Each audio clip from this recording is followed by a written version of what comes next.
Folks, welcome back to another edition of the Middle-Aged Metalhead. And yeah, let's get this out of the way. Because 2025, end of the year, you know what that means. It's all over the internet. You can't escape lists. So, here is my list of my favorite EPs of the year. And you know what, 2025 did not lack in metal. It did not lack in quality extreme metal. What it did lack is patience, because too many bands mistook a lot of volume for intent, and too many listeners called it a year which lacked in a lot of quality. I kind of agree with that as well, because at the starting of the year was definitely, a little slower than say a 2023 or a 24. But that's fine, because albums demand time. Quality albums demand that time. EPs don't ask. They just kick the door in and they say what they have to say and then they leave. This is Middle-Aged Metalhead, as we said, and today we are talking the best EPs of 2025. It's not a pretty good for an EP, wait until the full length drops kind of episode. But these releases are the ones which understood the assignment. They have short run times, zero filler, no interest in your algorithm or your merge drop strategy. These go straight for the jugular. And speaking of jugular, let's start off a band whose recent work have not quite, are not quite going for your jugular as their previous work has done, even though the album art does suggest so. Let's talk about Shining. And you know what, Shining's EPs are interesting because they serve as footnotes to projects that Quarforth has been working on. And this EP, which features on this list, is called Divided We Stand, United We Fall. Right, and it carries on the motifs and moods of those albums, like I mentioned. For example, the EP from a few years ago, I think it was in the 2017 or 2018, when Lots of Girls Gonna Get Hurt EP came out.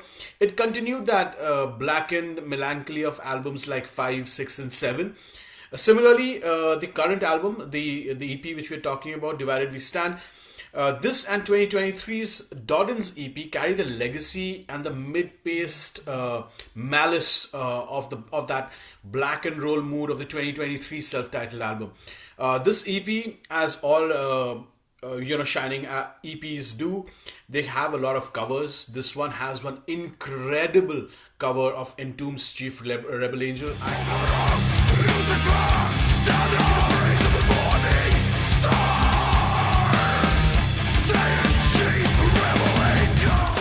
Unpopular choice, but I'm a massive fan of Entombed's Morning Angel album. I think that's what it's called. Oh, sorry, Morning Star album.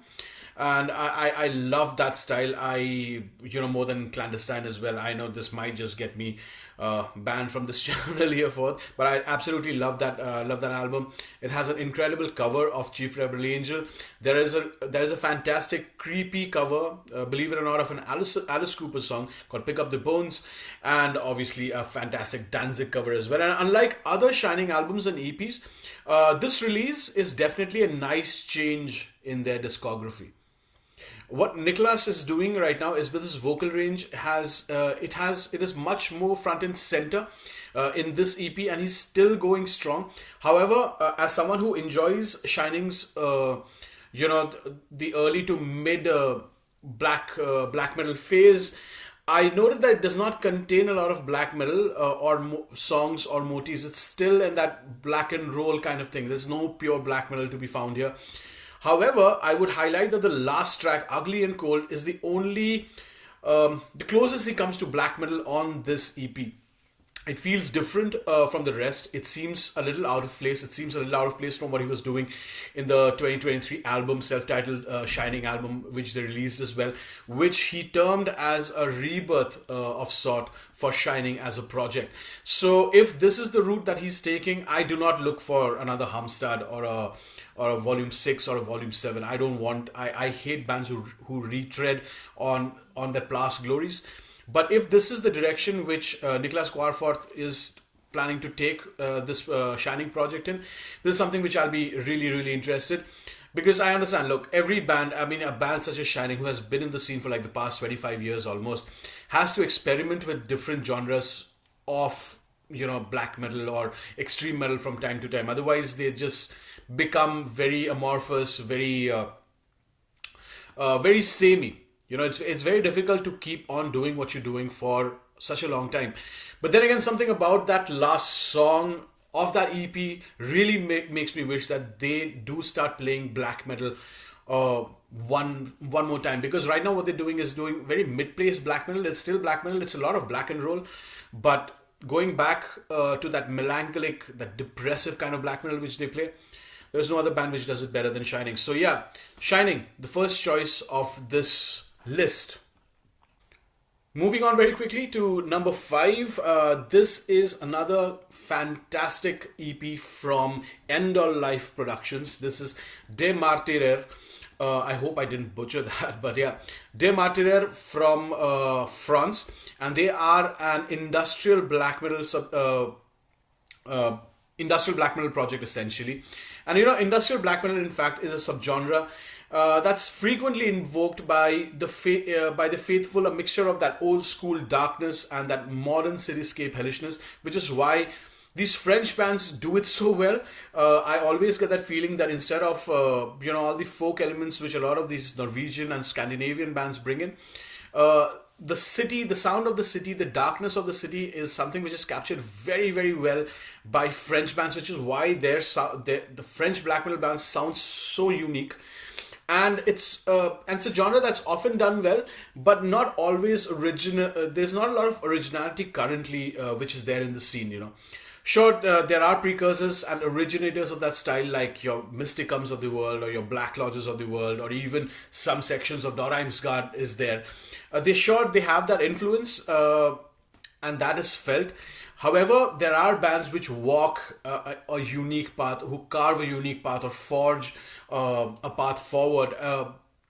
And one of those bands which I thought was doing very interesting work this year was this mysterious French project, De Martyrer, which don't especially come across as something that you would enjoy right from the outset if you read the PR which came out of End All Life. But this is something which really piqued my interest, because their influences range from bands like Atari Teenage Riot and The Prodigy, and then you start wondering as to how they're going to incorporate all of these disparate influences into black metal. And then you can hear shades of that. There is a song, there is the track 2 in fact. There is a lot of groove happening there. There is a lot of breakbeat there, and then there is that very oppressive, almost hypnotic black metal tremolo riffing going on in this underneath all of that surface. So it's somehow they make it work. It's a fantastic release. The project actually states Antaeus as an influence, and you can mainly hear this more in the very disturbing atmospherics of that sound rather than anything which is directly more musical. The last track, which is track 4, there is a more darker, more aggressive heaviness that does remind you of the band's countrymen such as Antaeus. There's a very direct through line that you can draw there.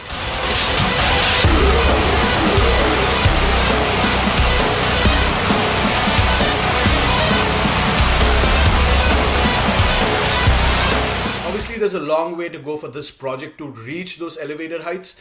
However, this is a fantastic starting point for this band and this project, and I really hope. And it also reminds me a lot of this another mysterious project from Norma Evangelium Diaboli called Ned XX. So that is also another great avant-garde industrial black metal band. So if you love Antaeus, if you love Mysticum, Black Lodge, and more your black metal to be more mechanical, more methodical, more militaristic, I think this is a really great starting point, or maybe a great band to just pick up and just give them a shot. All of the links of all of these bands will be in the description, so you make sure you check them out. If you can buy their music, nothing like it. But this is a fantastic release, ranked number 5 on the best EPs of 2026. Moving on to number 4, and of course some more great black/death metal, or almost war adjacent metal, and this is from Osmos Productions, Summoning Hellscapes with Spears of Conquest. Now, this band is, I think, a Spanish band, if I'm not mistaken, and was formed in 2021. And they have been involved in a variety of different bands in the Spanish underground, right? Their debut EP was called Spear of Context, is called Spear of Conquest, which shows that the bands, and then both the band's name and the EP's name, they reflect the same type of intensity and the type of bludgeoning nature of the music that you can imagine, right? You saw that cover art. I mean, it's fucking fantastic. It reminds me a little bit of the from the Visceral Abyss cover art of Data and Blood as well. And this is just 21 minutes of pure hammer fist to the face. They're just 6 tracks. It is unrelenting. It doesn't let up from that hybrid of black and death metal for one single second. It's a very familiar style of music. If you love other bands or other past bands from Osmos Productions, like Axis of Advance, if you like Angel Corps and stuff like that, that precision is there, that militaristic, almost surgical precision of the attack, and that absolute volume and the heaviness of the riffs that make this a very, very, very strong first statement.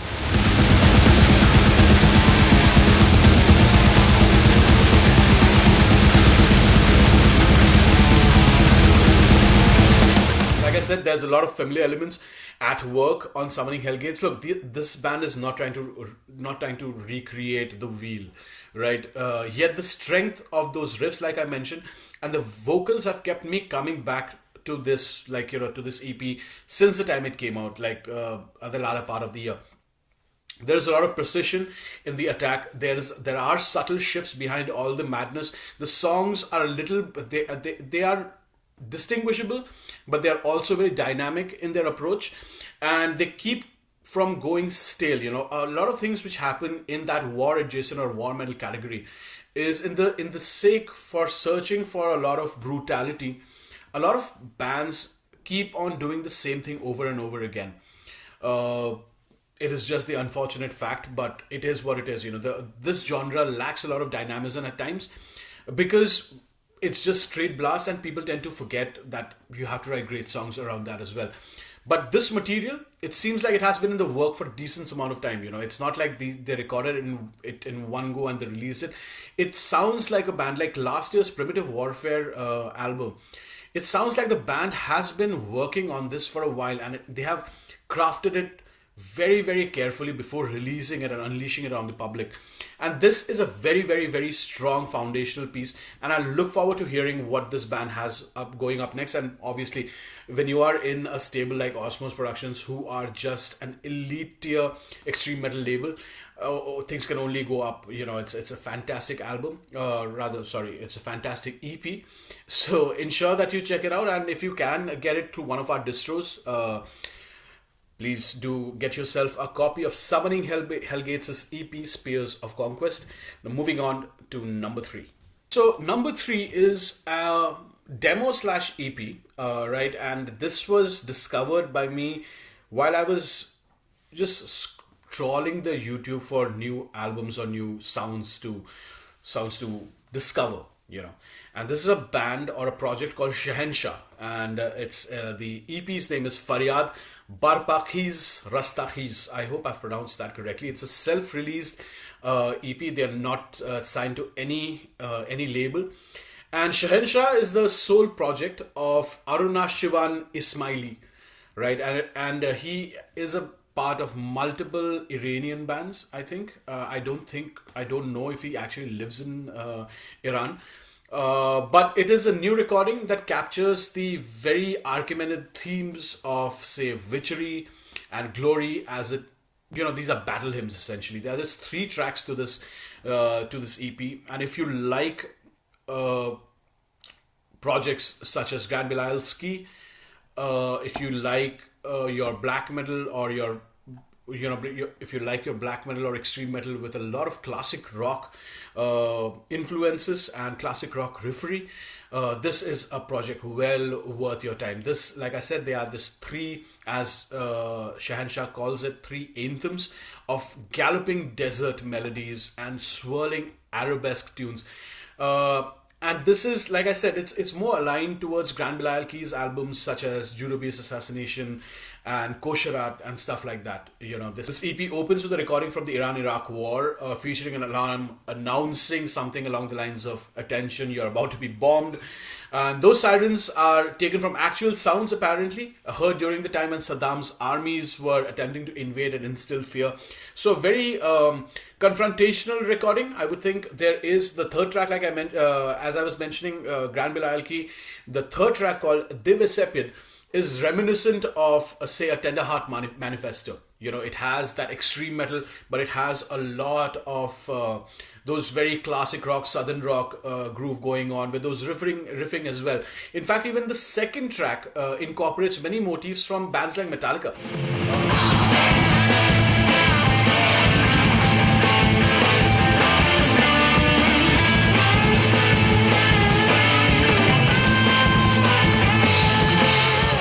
Actually hear stuff like from Kill 'Em All and all in this album.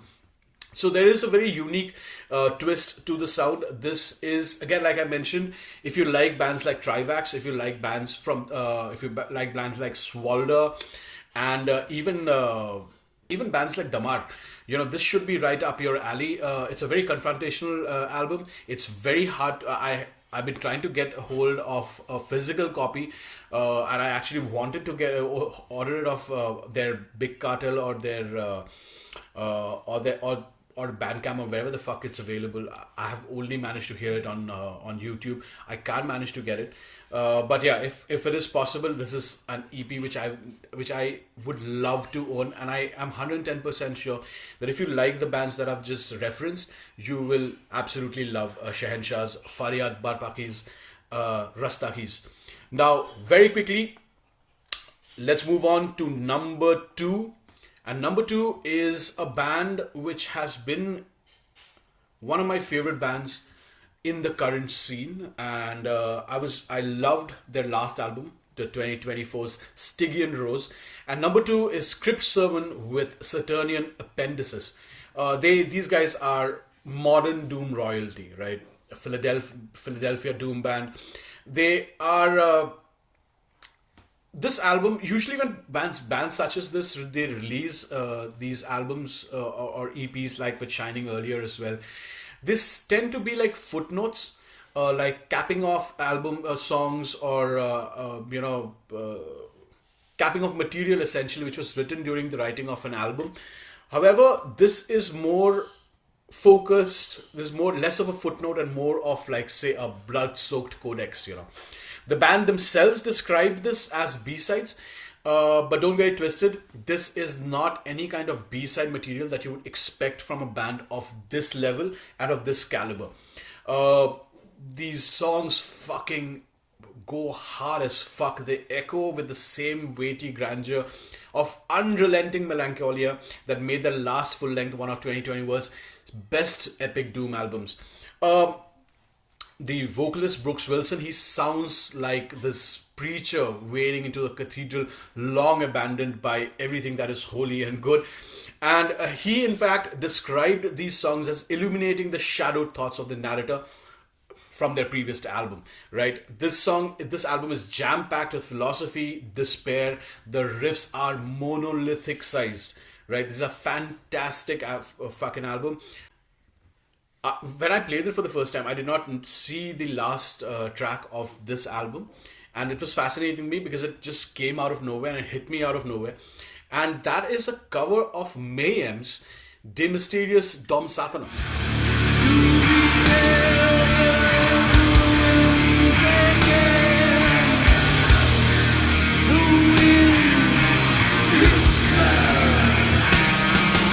Yes, an epic doom band covering a black metal classic. So, and instead of simply playing dress up and in their black metal corpse paint, what Crypt Sermon do, they absorbs the soul of that song and rebirths it into something new. I love that sort of covers, which takes the original but brings their own unique twist to it. One of the most famous ones I can think of is Typo Negative doing Black Sabbath's Black Sabbath.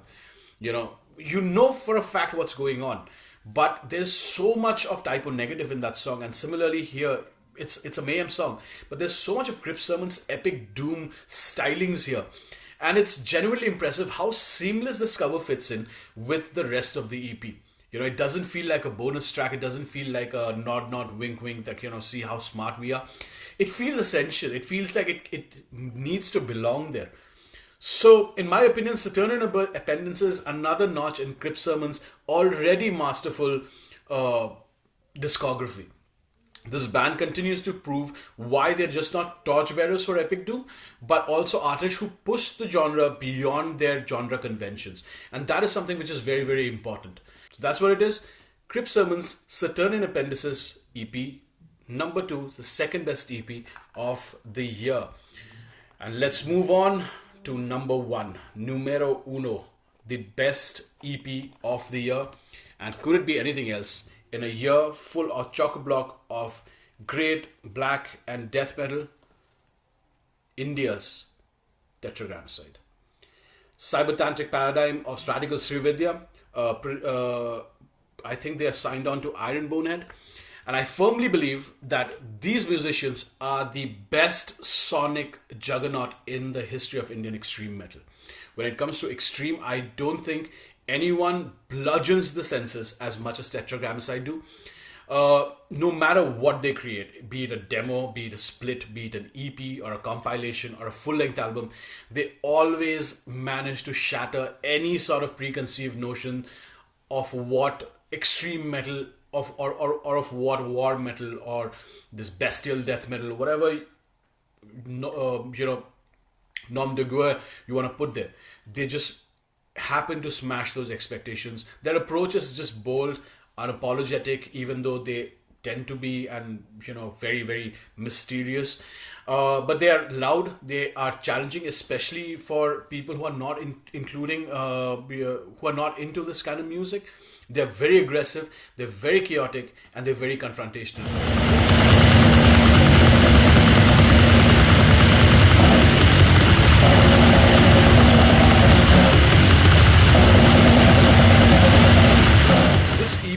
Cybertantric paradigm of Radical Srividya. Yes, I memorized it. Emerges an almost mechanical style with this raw, destructive essence of black metal, unleashing pure hatred and intensity upon this cycle of life. That is essentially the goal and the theme of this album. It's very well packaged too. It comes with some detailed liner notes written in Bengali, which obviously if you can read Bengali, that's great. If you can't, Google it or Google Translate it.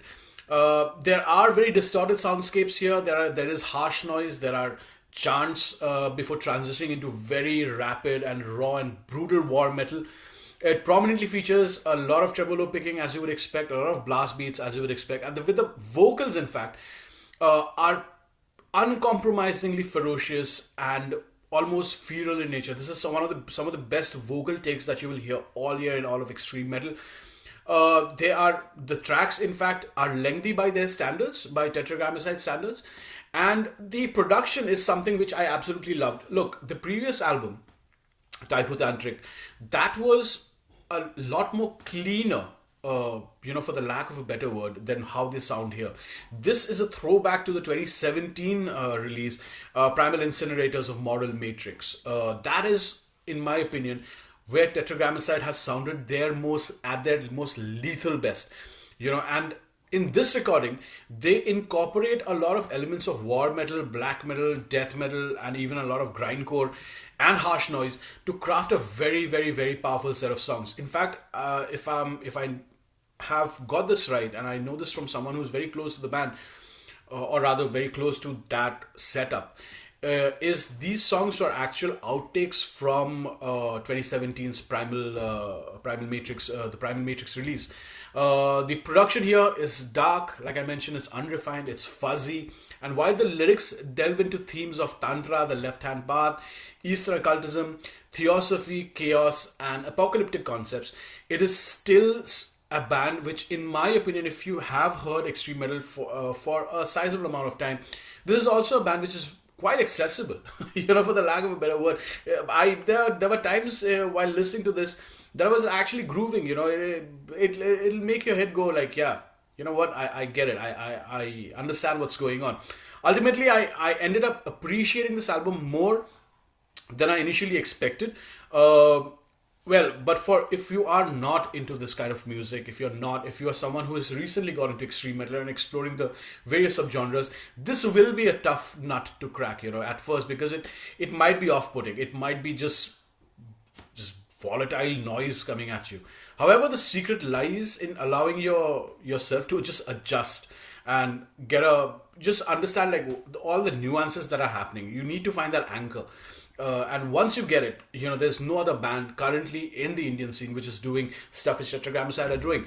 So if you enjoy bands like, say, even grindcore bands, like Last Days of Humanity, bands like Gnaw Their Tongues, or other KIOP acts like Kolkata Inner Order Propaganda acts like Kapala, or the mighty Aparthiva Raktadhara, you need to get this intense release. I think the link will be in the description, but I think you can still text Kali Yuga Conspiracies and get yourself a copy. There is a lot that is going on in this raw, ferocious, feral collection that demands repeated listens and undivided attention. So I do not want you guys to miss out. Please go check out this fantastic release, and I cannot wait for the new Tetragrammacide album. So that's it. These were my 6 top EPs of 2025. GK and I will be back very soon with the best of 2025 albums. And in case you're watching this in 2026, where the fuck were you in 2025 when we put this video out? So you can go back to our channel and see the best of 2025 albums as well. So thank you very much. Stay safe. Thank you for watching. And stay metal. See you on the next episode of The Middle-Aged Metalhead, baby.